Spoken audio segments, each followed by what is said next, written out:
ito, sumaglit lang tayo mga Angel. Nagdadrive po kasi tayo, gabi na dito sa Calgary. Ay naisipan ko lang po gumawa ng ganitong video. At least makapagbigay lang po tayo ng kumbaga comment or payo or share po ng mga diskarte na gagawin ngayon, especially po dito sa nangyayari ngayon na paghihigpit po ng Canadian government. O hindi naman po paghihigpit mga Angel, parang binago lang yung sistema. Yan! Yung Biscuit Basin na sumabog na geyser noong July. So Canada immigration o Canada border po tayo mga Angel. So yos.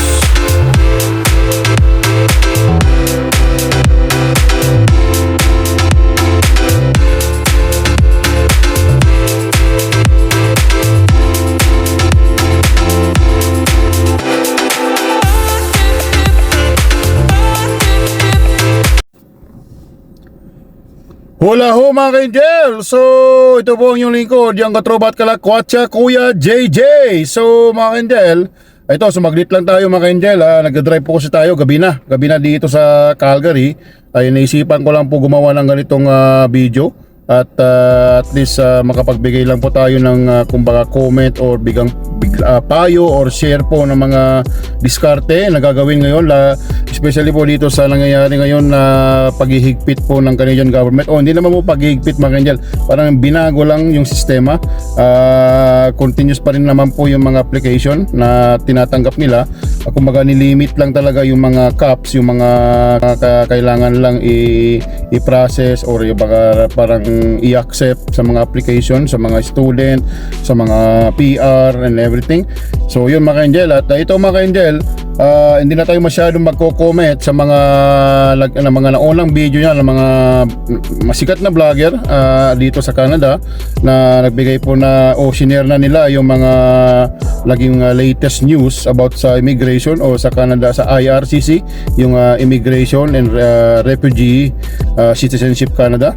So ako ay di na tayo magko-comment ng mga kanya kasi alam nyo na yung mga latest nyo. So magbibigay lang po ako ng mga diskarte o yung mga plan A to Z o Z o Z na plano. So mga ka-Angel, una direct hindi tayo pagpapaligoy-ligoy pa mga ka-Angel. So especially po sa mga kapatid natin na nandito na nag-struggle, yung mga nagpaplano papunta dito at saka talagang talagang pumunta dito mga Angel, yung especially sa mga sa Pilipinas, ay una ito mga Angel, yung mga kapatid natin na sa Pilipinas, yung kumbaga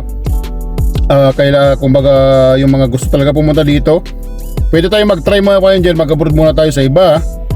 At in that case kukuha tayo ng experience para mas malaki yung chances natin na ma-approve in the future. So andyan naman po yung Middle East mga ka-Angel, andyan naman po yung Taiwan, andyan po yung mga other countries sa Japan, o yung mga talagang country na tumatanggap po ngayon ng mga OFW in that case po. At habang nag-work kayo, mag-check kayo sa internet and then try to apply. Check nyo pa sa Job Bank Canada, yan po yung kumbaga talagang nasa aside from the government. Andyan po nakalist po lahat talaga dyan yung mga hiring. So habang nag-work kayo, nag-try kayo at try keep on applying at para at least nadagdagan yung experience nyo abroad at maaaring magiging advantage or alas po ninyo yung experience niyo sa ibang bansa. So yung mga kapatid din natin na nasa ibang bansa na gustong pumunta dito, wala po kayong mawalan ng pag-asa mga ka-Angel. At tulad ng sinabi, normal yan sa Canada, yung pabago-bago talaga na sistema sa immigration. Tulad ng sinabi ko, na-experience ko na yan, namuntik pa ako hindi pumunta dito. Pero tulad ng sinabi ko, after a few months, after a few weeks na binago na naman nila yung sistema. Kaya napunta kami dito mga Angel. So yun, at basta i-check nyo lang yan, nakamonitor kayo dapat. At one more thing, at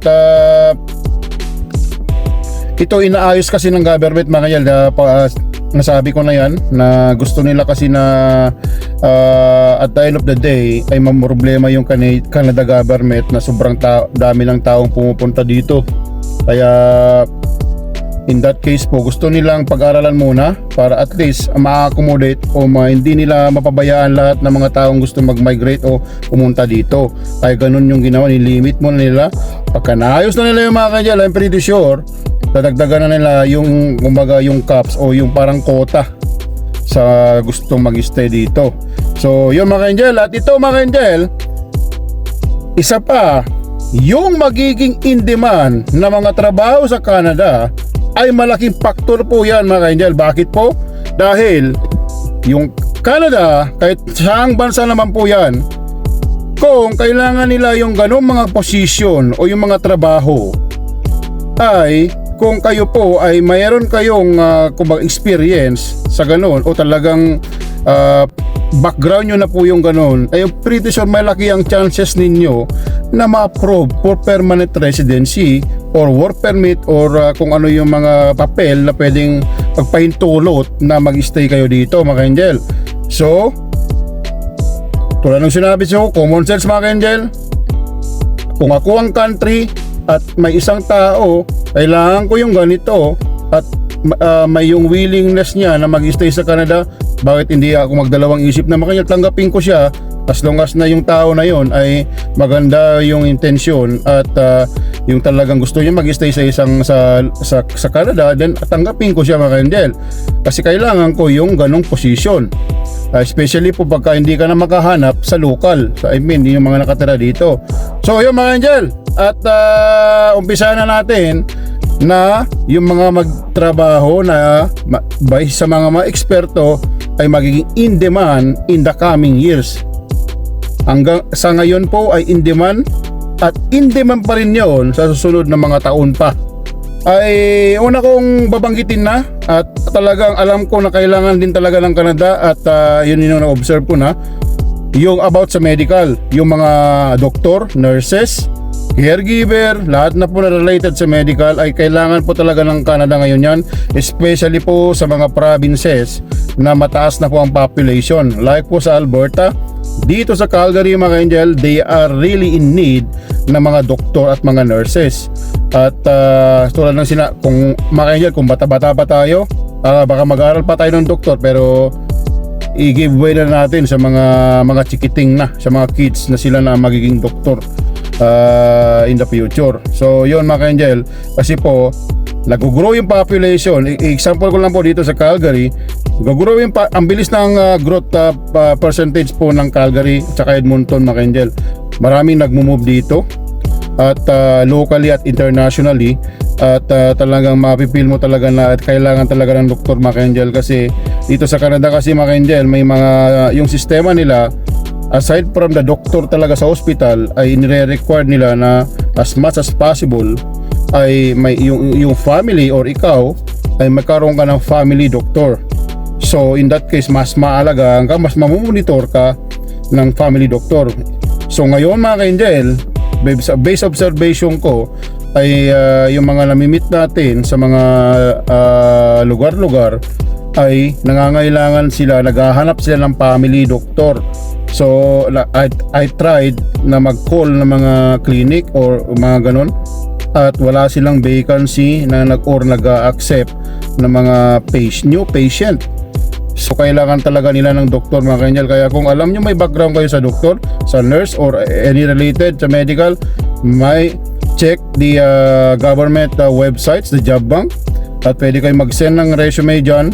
At I'm seriously sure, alam nilang kung doktor o nurse kayo, malaki ang chance ninyo mga ka-angel at yung magiging pathway ninyo para makapunta kayo dito sa Canada. Like I said, if you are here in Canada mga ka-angel, maganda po ang benefits. Nabanggit na natin yung mga benefits mga ka-angel. Kayo na lang ulit ang parang mag-search na. So yun mga ka-angel, yung mga health system, mga education, mga pension and everything ay libre po dito. Talaga maraming benefits. So yun mga ka-angel. So yun. Pangalawa mga ka-angel ay yung mga driver po. Yung truck driving, yung sa bus, transit. Kasi po nag-expand po yung mga lugar dito. Like po sa Calgary mga ka-angel, expanded yung Calgary mga ka-angel, at talagang may bagong mga communities na tinatayo mga bagong bahay, so kailangan talaga additional na ruta ng mga bus. So in that case po ay kailangan talaga lang ng driver. Tapos yung pagdating naman po yung sa truck, very important po yung rules ng truck driver. Kasi sila po nagtatransport ng mga goods, mga very important things from one place to another. So malaki po ang sweldo ng mga truck driver, mga ka-angel. So bakit po? Dahil nag-aral din po tayo ng truck driving from the past months sa class 1. Yun po yung semi-truck na may hilay kang cargo, ay pinag-aaralan natin yun, mga ka-angel, at awa ng Diyos natapos na natin, but hindi pa tayo nag-apply, mga ka-angel. Maybe soon, at enjoy muna natin yung mga na nandito sa Calgary. Kasi po may classmate ako, mga ka-angel, nag-start lang nag-apply sa isang big company dito. Actually yung mga big companies ay doon pa lang sa school, mga ka-angel, nagbibigay na sila ng mga pamphlets o yung mga parang mga like na brochure na ganyan na pagka we are hiring ganon ng driver. So yung friend ko, mga ka-angel, ay nag-apply siya doon sa company na yon. Then natanggap, mga ka-angel, kasi kailangan talaga ng truck driver dito sa Canada. And then ang ginawa na muna niya, since ito, mga ka-angel, hindi siya masyadong, dito lang siya natuto sa Canada, hindi siya truck driver sa Pilipinas or wherever na sa buong mundo. Then ang ginawa niya muna, mga ka-angel, is from Canada yung ruta niya. So from Alberta to British Columbia, from Alberta to Saskatchewan, Manitoba, like that. And then siguro inoperan siya na gusto mo bang mag long haul. Ibig sabihin long haul, mga ka-angel, ay yung mga Canada to US na ano na yan, na ruta. So ngayon tinanong ko na siya, mga ka-angel, ang ruta niya na ngayon is long haul na. So sa nakaraan ay papunta po siya ng California. So may may deliver yata sa Washington, then Oregon, then go to California, tapos pabalik na siya sa Canada. So yun, mga per miles po ang bayad. Kung ilang miles po yung distance po ng pupuntahan ninyo, ay yun yung babayaran sa inyo. At plus mga big companies din na nagbibigay pa ng parang basic pay. So yung California, from Alberta to California, mga ka-angel, ay malayo po yan. At pwede nyong i-ano sa map at malaman nyo kung ilang kilometers o ilang miles yan. So yan po yung babayaran ninyo. So in demand, mga ka-angel, ang mga truck driver, yung transit, yung bus, in demand po dito. At for sure, in demand pa rin yan sa mga succeeding years. Kasi po lumalaki po yung population ng Canada. At siyempre yung economy ng Canada ay lumalaki din. So kung may background kayo about sa driving, check again. At baka ito yung magiging pathway ninyo para makapunta dito at makapag-apply po ng permanent resident. For sure, mga ka-angel, pag truck driver kayo, malaki pag-asa. Dahil kailangan talaga, one of the top na kailangan talaga dito sa Canada. So yun, mga ka-angel. So yung pangatlo, ito in general, mga ka-angel, lahat ay about sa IT. Yun, mga ka-angel, ito na. High-tech na tayo ngayon, mga ka-angel. At I'm sure yung mga chikiting ngayon, yung mga kids, ay matatalino na yan. At talagang pinag-aaralan nila sa mga school nila about sa computer.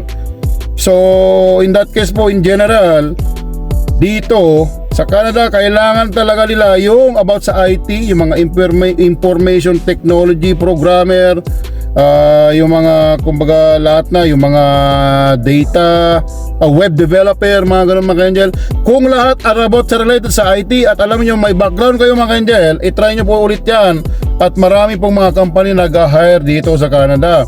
At I'm sure magiging pathway nyo yan sa pagpunta rin dito. Like I said, mga ka-angel, keep on searching. So about sa IT, in demand yan, mga ka-angel, at ang laki ng sweldo. Pumapalo po yan, mga ka-angel, ng more than 100,000 Canadian dollar ang basic pay, at nag-i-increase po yan.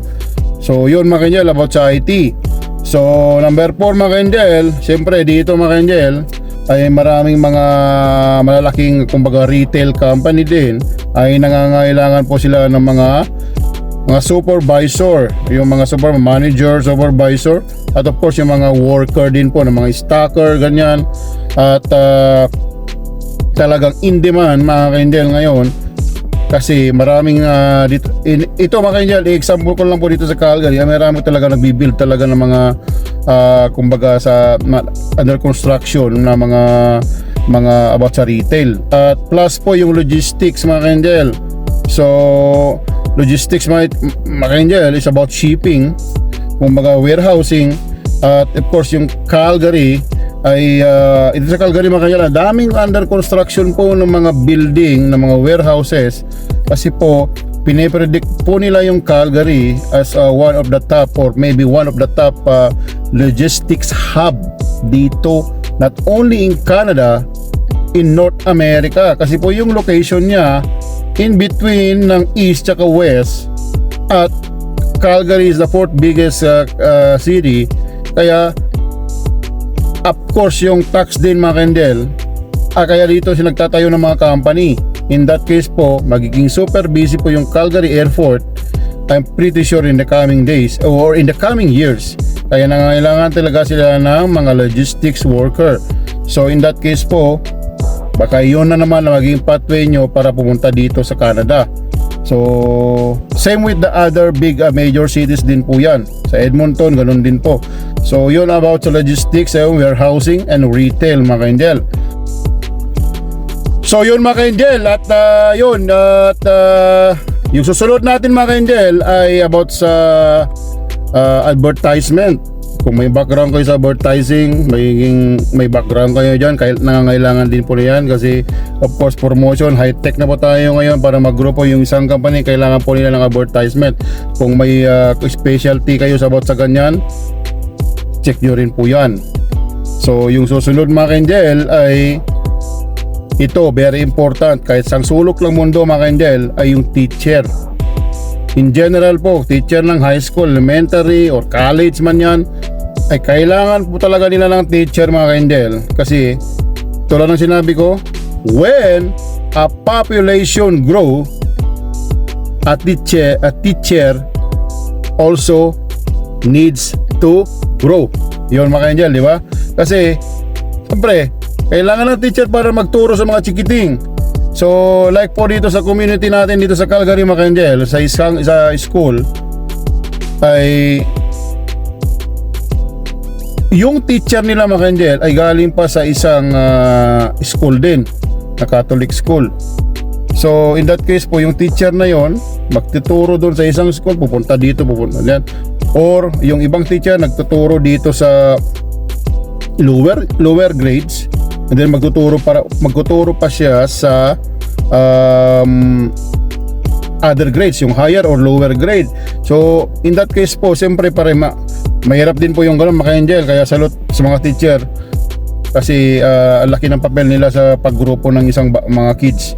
So in that case po ay yung isang lugar mga ka-Indel, dahil po yung isang lugar na yon ay nagtayo sila ng school, pero para lang sa community na yun yung school. But sa Calgary nag-expand, nagbibuild sila naman napakaraming mga community. So in that case, yung mga bagong community doon na pupunta sa isang school. So nagkumpulan na yung mga kids doon sa school na yon. Kaya in that case, yung mga teacher parang turo dito, turo dyan, ganun ang nangyayari. So pagka na-build na yung isang school dito sa mga nearby communities, so in that case po talagang kailangan talaga ng teacher. So in general po yon, kinder, elementary, high school, college, ay kailangan talaga nila mga ka-Indel. So isa na namang yung pathway na yan para makapunta kayo sa Canada. So of course mga ka-Indel, hindi nawawala yung mga yung mga staff o yung mga worker natin sa mga restaurant, sa mga fast food. Talagang nangangailangan talaga sila yan, kasi of course pagka tayo ng mga restaurant, mga kainan, mga fast food, ay kailangan talaga ng worker.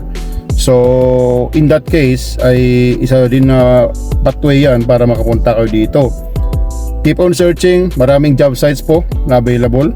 At Yun yung mga aking napag-alaman at ating parang nakikita rin natin dito mga Angel in person, kasi sa sobrang daming population na ng Canada, I mean hindi naman sobra compare sa Pilipinas, yung pag-growth niya is mabilis dahil daming talagang migrant dito mga Angel.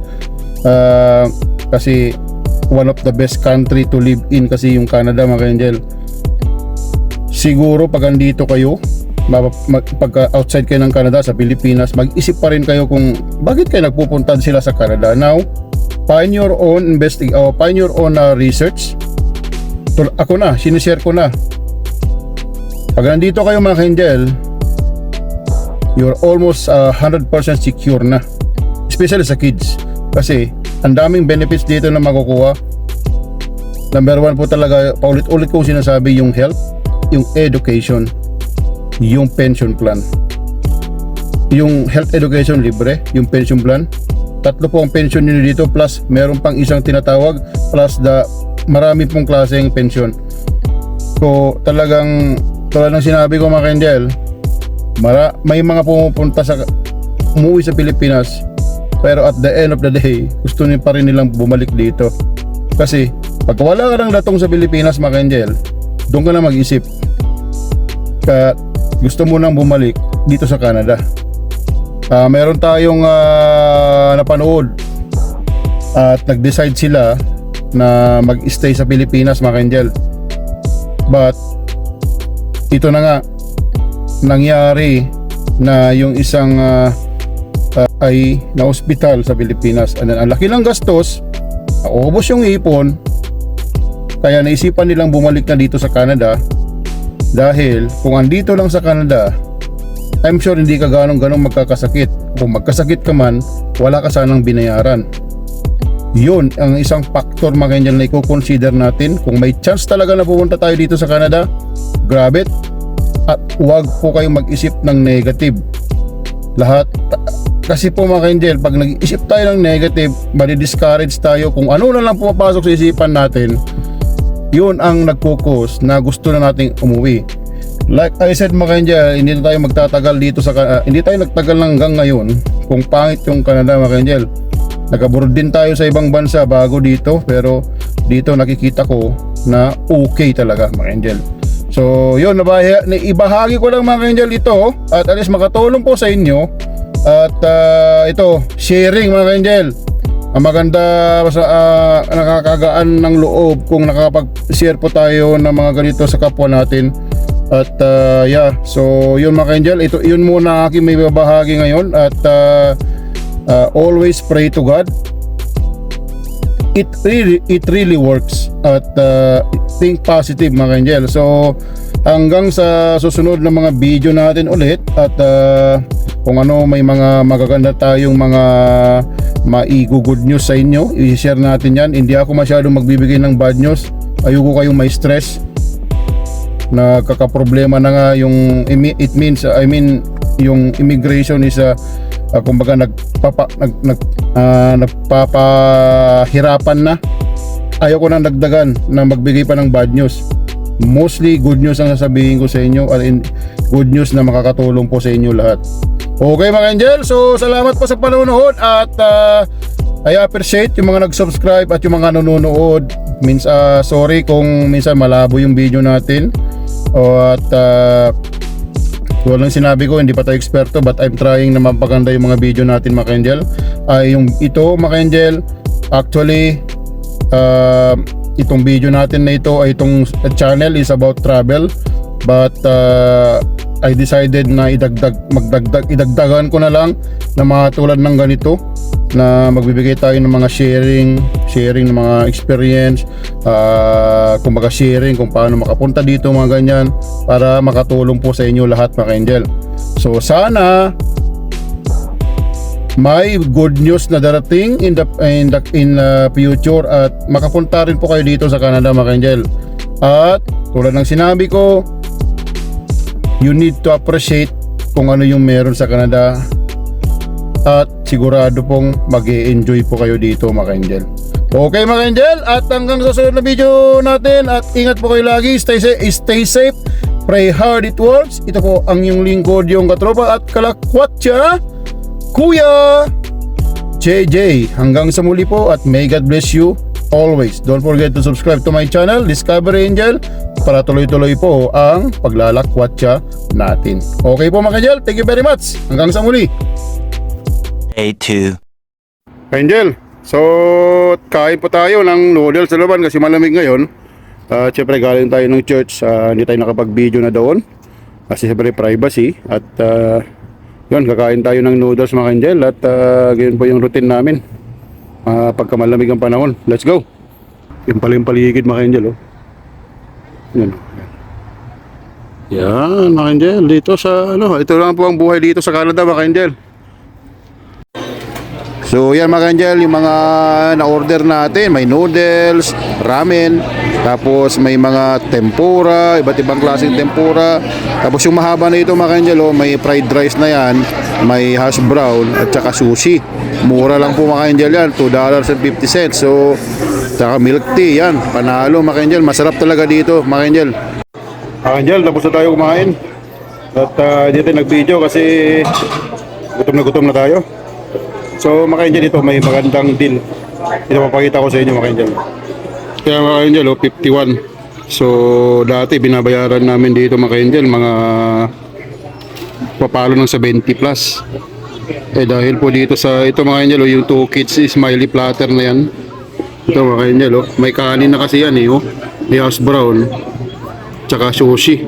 So $2.50 lang mga Angel. So dati separate dati ito yung rice, kaya mahal yung bayad niya. So maganda mga Angel, meron naman magpipilian din dito. Ito. So marami, 3 pagpipilian mga Angel, yan. Usually ito yung hinano namin dahil may kanin siya, may sushi. Ito okay rin, ito may manok, sushi tsaka fries.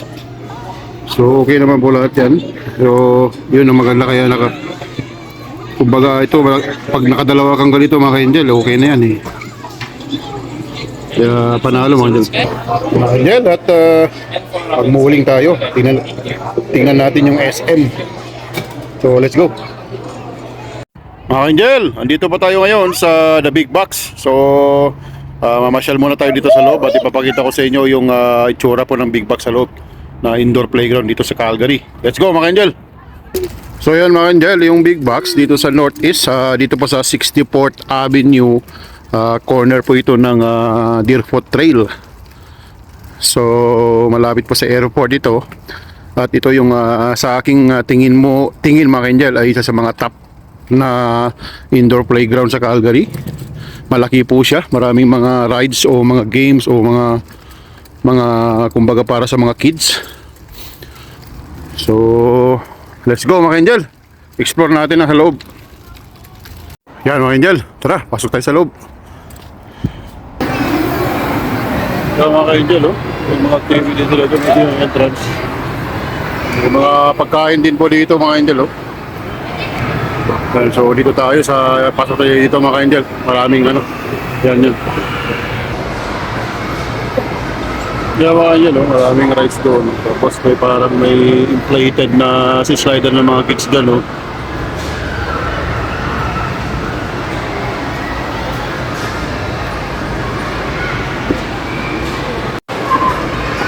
Yan mga Angel, yung inflatable na slide ng mga bata.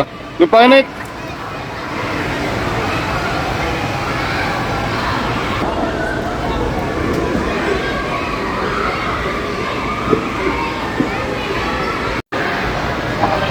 So mga Angel, andito tayo sa The Big Box. Dito po sa corner po ng malapit sa corner ng 64th Avenue at saka Deerfoot Trail. Dito po sa Northeast, malapit na po ito sa papuntang airport. At itong Big Box mga Angel ay, kung di ako nagkakamali, ay pinakamalaki or isa sa pinakamalaking indoor playground dito sa Calgary and surroundings. Kasi marami pong talagang mga rides, yung mga laruan ng mga kids. So ayan mga Angel, titignan nyo.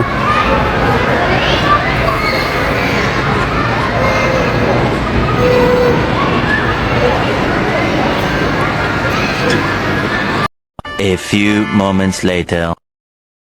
Tayo dito mga angel sa liquidation. Baka may magandang deal dito. Let's go.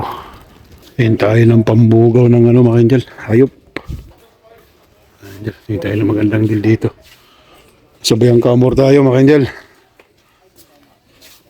Maraming mga product mga angel oh.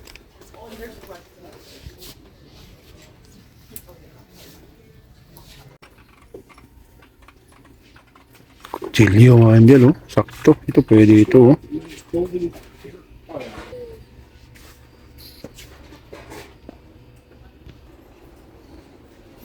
May mga bumbilya mga angel. Ito pwede ito oh. Let's check this one naman. Yo, may mga tools mga angel oh. Mga tools mga angel oh. Pwede.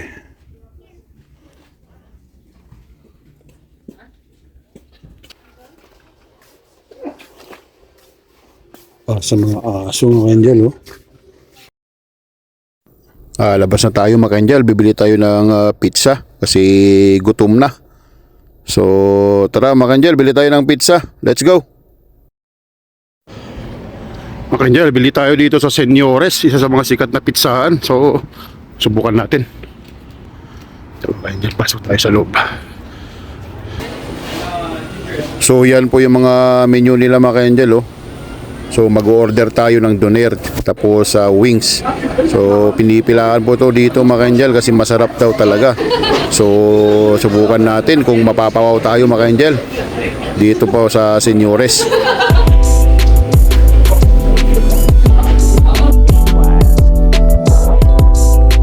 So yun mga angel, yung mga naging video natin yung mga nakarang araw at thank you very much sa panonood at ingat po kayo lagi, stay safe, pray hard, it works. So ito po ang yung lingkod, yung katrabat kalakwatsa, Kuya JJ. So yun mga angel, at nakabili tayo ng pizza. So chichibog muna tayo. Hanggang sa muli po at may God bless you always. Hanggang sunod po ng mga video natin. Thank you very much po mga angel. God bless.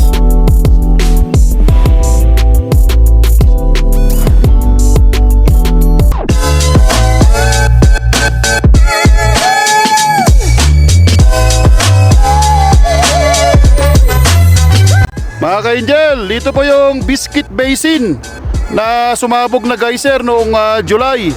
So binalikan natin at tingnan natin yung itsura.